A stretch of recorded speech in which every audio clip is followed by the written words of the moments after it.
Argentina, round 7 of this year's FIA World Rally Championship, and some of the most impressive scenery of the series. After round 6 on the island of Corsica, just 2 points separated the top 2 in the drivers' table. But Corsica also saw an early end to the campaign for 2 drivers, Armin Schwarz and Piero Liati.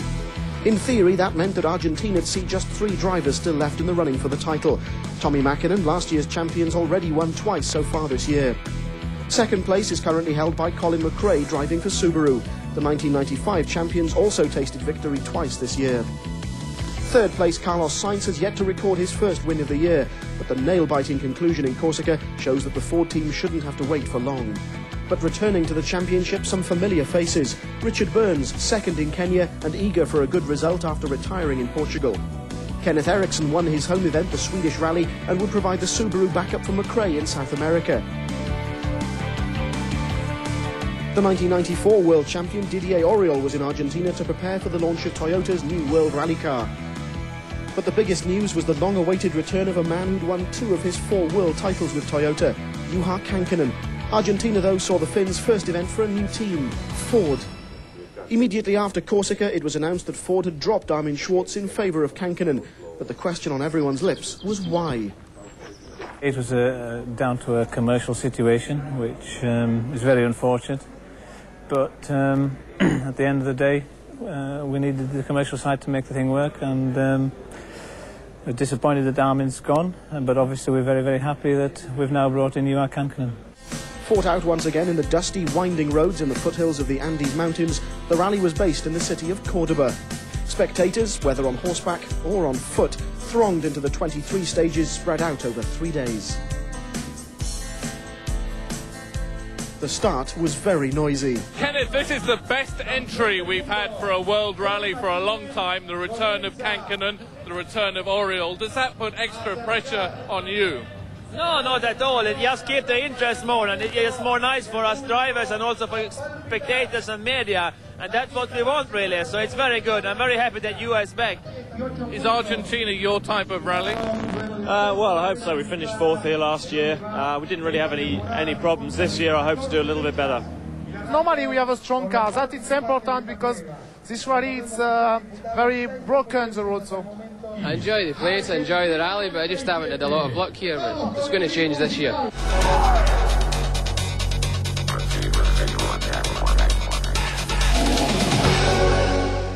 From the start ramp, watched by around 10,000 cheering spectators. Mäkinen won here last year on the way to his first world title. The first stage, a spectator special in Cordoba itself, was delayed by 40 minutes to allow marshals to move spectators, and another 20 minutes were lost on the second. The delays didn't seem to bother Tommi, however, and by the end of the morning, Mäkinen had grabbed the lead. His English teammate Richard Burns was flying. He shared the fastest time on stage 2, the first time in his World Championship career he'd won a stage. By lunchtime, Mitsubishi held the top 2 places, another first. 20. K right minus long and 90 right over grid stone to hairpin left. Tight. 30. Left into K right minus and K left long. I've been pushing fairly hard on the first 3 proper stages, which were quite quick, and then a little bit carefully on this one, which is a little bit tricky coming downhill, quite rough. So it's good. Good. The car's doing extremely well. Is this a tactical move as a team position, or are you allowed to run as you like? It's a tactical move as a Burns position. Equally as impressive was how quickly Kankkunen adapted to the Ford Escort. He was joint fastest with Sainz and McRae on the delayed first stage, and by the end of the morning was a comfortable 5th. Amazingly, despite the fact that Kankkunen and his co-driver Juha Repo are both Finnish, their pace notes are in a foreign language, English. Tightness hard, 100. Easy left, keep left over deep water splash, 30 medium left. Yeah, no. 120, keep left over fast jump, 70 long bad left and long medium right.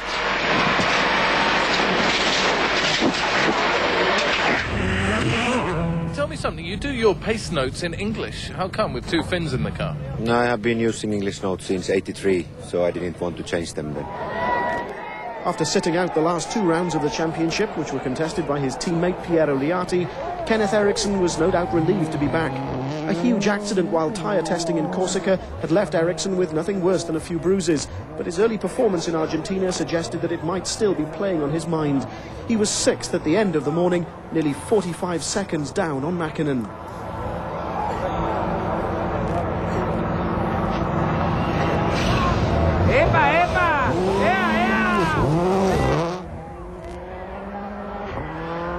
The other Subaru Impreza, driven by Colin McRae, had made a superb start, but then began to drop time to a charging Mäkinen.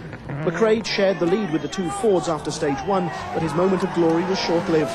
After the 5th stage, he and co-driver Nicky Grist were in 4th place, 16 seconds adrift of the leader.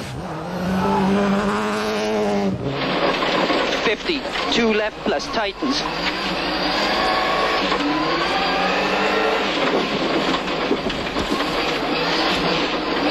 52 right.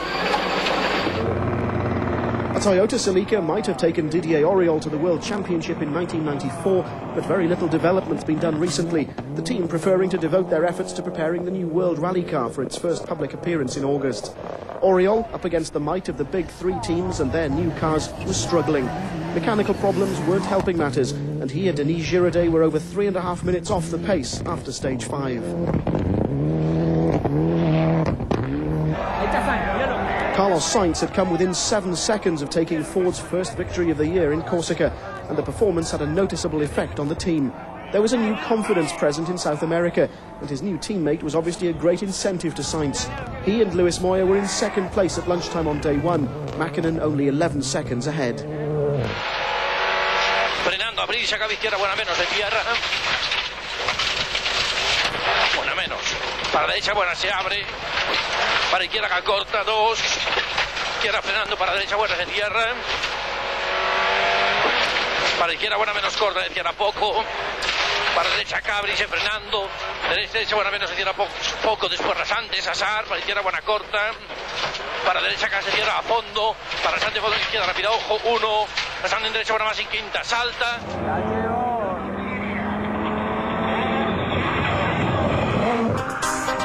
But where was the early pace setter, Richard Burns?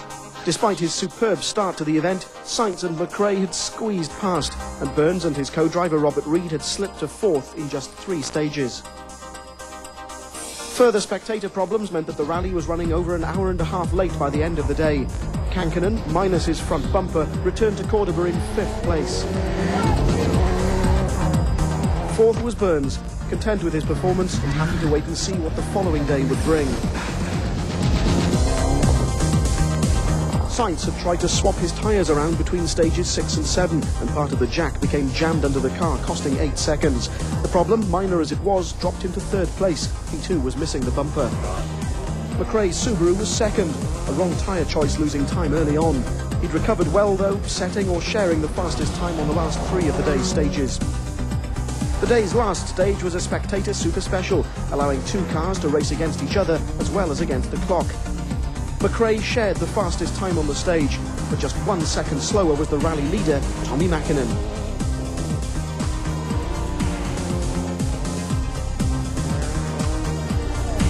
Mitsubishi had enjoyed a trouble-free first day, in sharp contrast to Ford, who were getting concerned about those missing front bumpers. Mäkinen, though, had no such worries.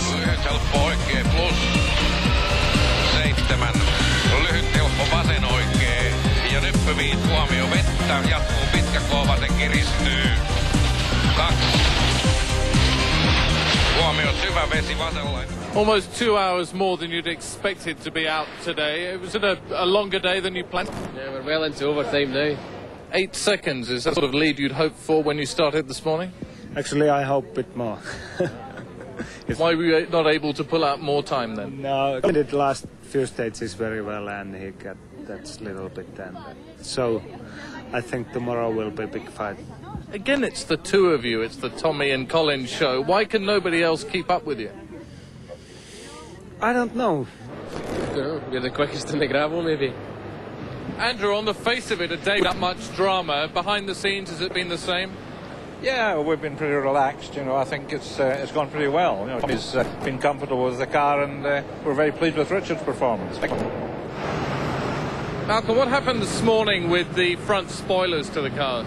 What happens when they've been hitting the deep river crossings here? Literally, it's the speed and the impact on the front end, and this is just a carbon Kevlar composite material, and it's just literally just pulling the mounting brackets out of the carbon. How many did you lose? I think we've lost a total of 4 now. How many spares have you brought? When we started, we had a total of 6, I think. So we're up against it really. We're going to try and rectify that for tomorrow, and we'll see what we can do. 55 seconds separated the top 5 at the end of the first leg, with Juha Kankkunen needing to make up at least 25 seconds if he was to make any impression on the head of the leaderboard. The organisers hoped they wouldn't get a repeat of the previous day's spectacular problems. Leg 1 stages had all been north of Cordoba. Today it was the turn of the mountains to the west to host a further 10 stages. The scenery was just as stunning, but that wasn't the only link with the previous day. At Ford, the talk was still of bumpers and an ingenious solution. We found a local company in Cordoba who actually worked all night. They made a mould off the one remaining one that we had that was in good condition. We collected them at 6 o'clock this morning, and we fitted them here for the first service. I think if it had been England or anywhere else in the world, it would have been a different story, but I think there's so much passion for Carlos. There was indeed a passion for science, or more accurately, a passion for anything and everything to do with the rally. The overnight session had worked wonders. Not even the deep water splashes which had caused the original problems could shift the new, improved bumpers.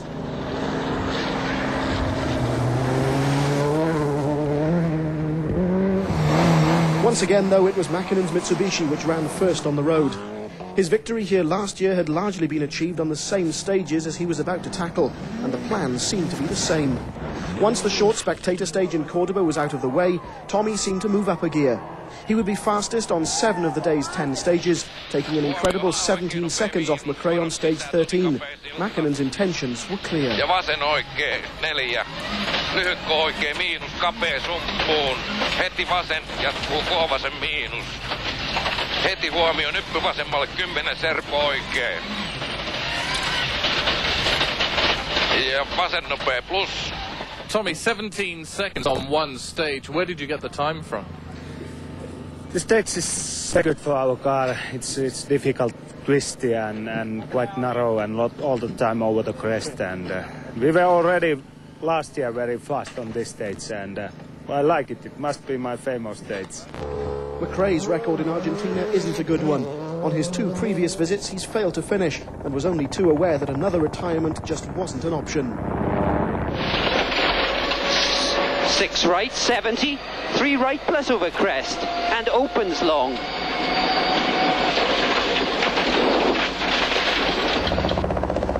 He wasn't letting Mäkinen have things his own way, however. The Scot was quickest or equal quickest on 4 stages. No one else could touch the leading pair, it seemed.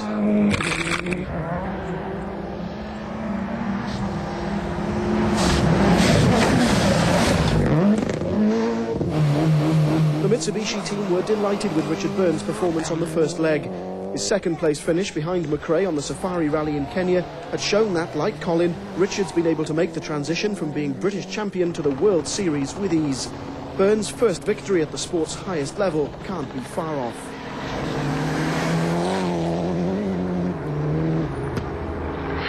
Fast right, 60, medium right over crest, long, to easy left, 50, fast right long, opens, to easy right long, 40, medium right plus slow. But that victory wouldn't come in Argentina. On stage 15, a loud bang from the rear of the car meant the beginning of the end for Burns. On the road section between stages 15 and 16, the Charisma was parked up, Burns struggling to fix the rear suspension. What happened? 3 Ks from there and we're broken the bottom arm. Yeah, that's it. You can see what the problem is. Yeah, wrap round it. Something else we can take the jack handle or screw it. At this point, the mechanics can't actually touch the car, can they? No, we've got to use things that we carry toolkit on the car. They can advise us, but they can't actually touch the car. Desperately searching for parts which could be used to repair the suspension, the mechanics must have been frustrated that they weren't allowed to do their jobs.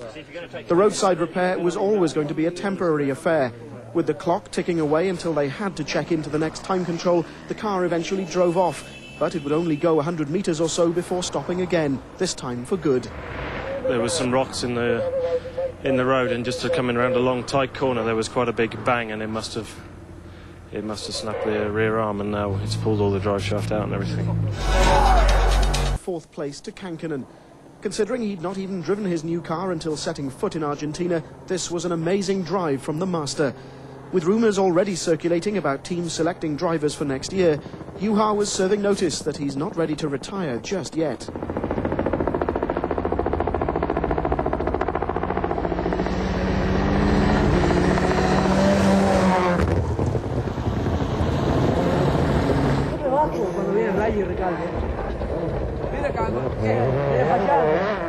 Unfortunately, he too would fall victim to some of the roughest stages in the championship. The in-car camera records the moment when the two Finns realise the car's not handling quite as it should. 70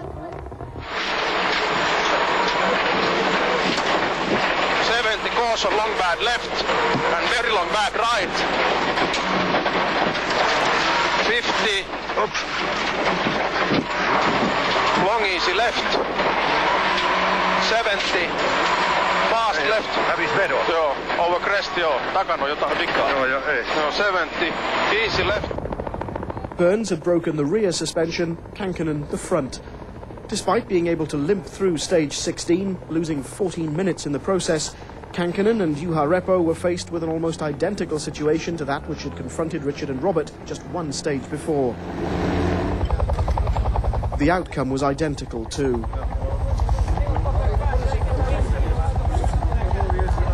I hit maybe a million rocks, but not any loose ones, just on the road, the normal ones, because the roads were very rough. But I didn't hit anything. I mean, you can see that it is just about broke. Are you out because you're out of time or because they can't fix it? No, out of time. They can fix it quickly, but, you know, out of time because the lateness is 15 minutes. Kenneth Eriksson then became the 3rd driver to hold 4th place in just 2 stages. With one Mitsubishi and now one Ford gone, Subaru must have been praying that they wouldn't follow. Eriksson, though, had no intention of doing so. His drive was cautious rather than spectacular, although he was quicker than McRae on one stage. Kenneth and Staffan Pamander appeared content to play a supporting role to their teammates McRae and Grist. In Formula 2, meanwhile, a 4-car battle was going on. The Seat of Oriol Gomez was 12th overall. The little Skoda of Pavel Sibera was 11th. Sibera's teammate Emil Treiner had already retired, and a similar fate awaited the Renault Clio of local hero Gabriel Raiz on the final day. Not surprisingly, the 2-wheel drive class would eventually be won by Finland's Harri Rovanperä in another Seat Ibiza. As the second day drew to a close, thankfully without any spectator problems, the top 6 places seemed to be almost settled. Didier Auriol was 6th. Marcus Gronholm was 5th in another Toyota, the first of 2 Finns in the top 5. Eriksson's Subaru was 4th. Sainz in the sole surviving Ford Escort was 3rd. The bumpers were holding and all appeared well. McRae was 2nd. He'd suffered from centre differential and then power steering problems and was over a minute down on the leader. Mäkkinen's tactics had paid off. He'd taken almost unassailable lead into the 3rd and final day. Did anything go wrong at all today, or was it the perfect day in rallying? Very perfect. Well, I think, you know, he's got quite a lead, a minute 2 seconds and 80 kilometres of stage to go. You know, he's pretty relaxed and the car's in good condition, so it's up to Tommy. He knows exactly what he's got to do. With over 8.5 minutes spanning the top 5, it looked unlikely to say the least that we'd see a repeat of the dramas of both the last 2 rounds of the championship. Stages to the south of Cordoba. The return of massive crowds of spectators caused the 2nd stage of the day to be cancelled. The leaders could then cruise through the 3 final stages to the finish, or so they thought. The rally would have one last cruel trick to play, though. Sainz went into stage 21 on course to finish 3rd, but the clouds of steam coming out from the right-hand side of the bonnet suggest all is not well. Sainz was eventually forced to stop.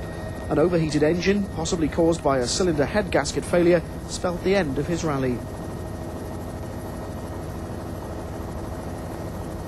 As Ericsson passes, taking third place, the look on Sainz's face says it all. For sure, when you retire, and so close to the end of the rally, it is not so nice. But well, what can you do? The only thing we can do is keep trying.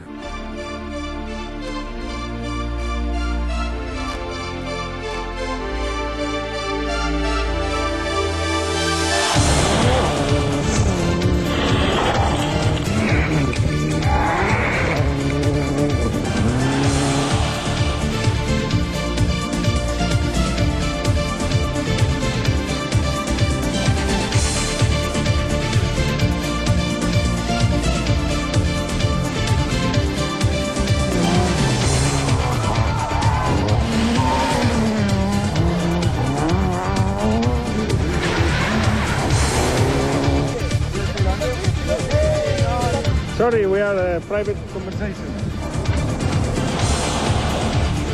Sainz's retirement provided the only real drama of the final day. Oriol finished 5th, 2 championship points his reward. Gronholm ended the rally 4th, ending one of our cameras too. Ericsson's 3rd place must have come as something of a surprise. 4 points were a welcome boost to his championship campaign. Second was McRae, relieved to have finished the Rally Argentina for the first time.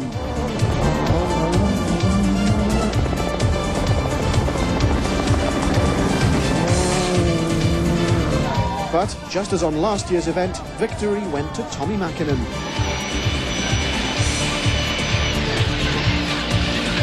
Mäkinen might have won by over a minute, but his unblinking concentration never wavered.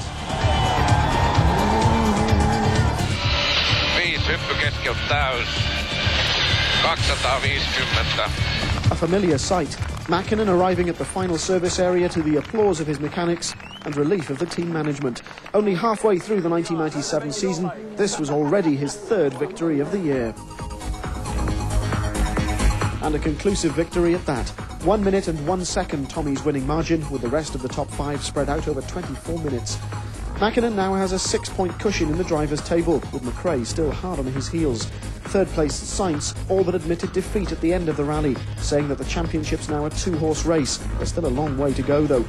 Confirmation that with 10 points apiece, the Rally Argentina hasn't altered the gap between Subaru and Mitsubishi in the championship for manufacturers. No finishers means no points for Ford.